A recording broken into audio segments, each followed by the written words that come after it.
प्यारे देशवासियों, नमस्कार।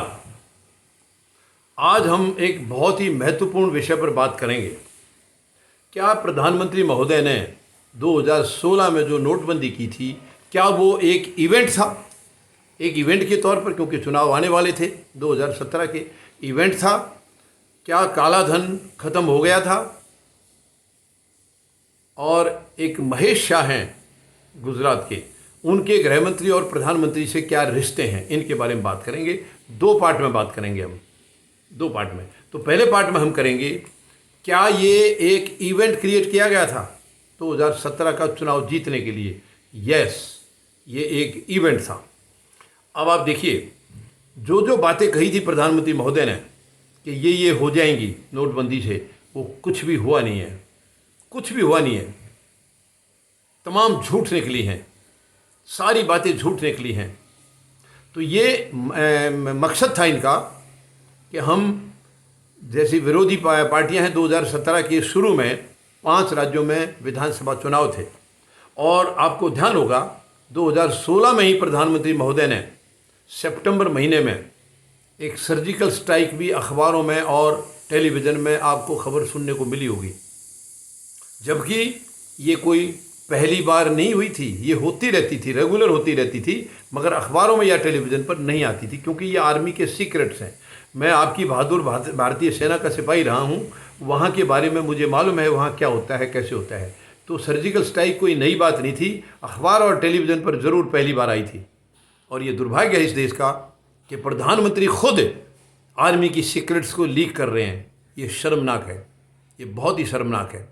एक प्रधानमंत्री तो जिम्मेवार व्यक्ति होता है देश का, जो सरकार का मुखिया होता है, वो खुद सीक्रेट्स को लीक कर रहे हैं, तो ये दुखद था।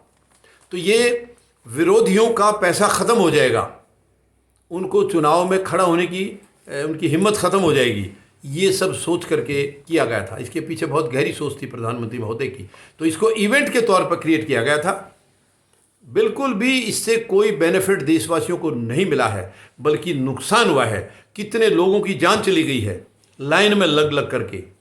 कितने दिनों तक लोग लाइन में लगे रहे, तड़फ गए, लोगों के धंधे बंद हो गए, छोटे धंधे तो बिल्कुल ही ख़त्म हो गए। और प्रधानमंत्री महोदय खुद मजाक उड़ाते थे कि देखिए, शादियां हो रही हैं, पैसा नहीं है, माँ बीमार है, पैसा नहीं है। इस चीज़ के मजाक उड़ाते थे। एक देश के प्रधानमंत्री का रवैया आप देखिए, कितनी शर्म की बात है। तो ये केवल एक इवेंट क्रिएट किया गया था, क्योंकि ताकि विरोधियों का पैसा खत्म हो जाएगा और ये अपनी रोटियां फिर मजबूती से सेकेंगे। ये मकसद था प्रधानमंत्री महोदय की नोटबंदी के पीछे। कंप्लीट, बिल्कुल, टोटली कोई जो इसका मकसद था, उग्रवाद खत्म होगा, काला धन खत्म होगा, आतंकवाद खत्म होगा, नक्सलवाद खत्म होगा, कुछ भी नहीं हुआ। ऐसा कुछ भी नहीं हुआ है, बिल्कुल भी। तो ये एक क्रिएट किया गया था इवेंट चुनाव जीतने का, क्योंकि प्रधानमंत्री बिना इवेंट के किसी भी काम को करते नहीं हैं। जो भी काम करते हैं उसको इवेंट बना के करते हैं कि उससे वोट बैंक का कितना फ़ायदा होना है, उसी के मद्देनज़र ये कोई काम करते हैं। अब दूसरे पार्ट में हम बात करेंगे इसके क्या इम्पैक्ट हुए हैं और क्या क्या असर हुए हैं। धन्यवाद। जय जवान, जय किसान, जय हिंद।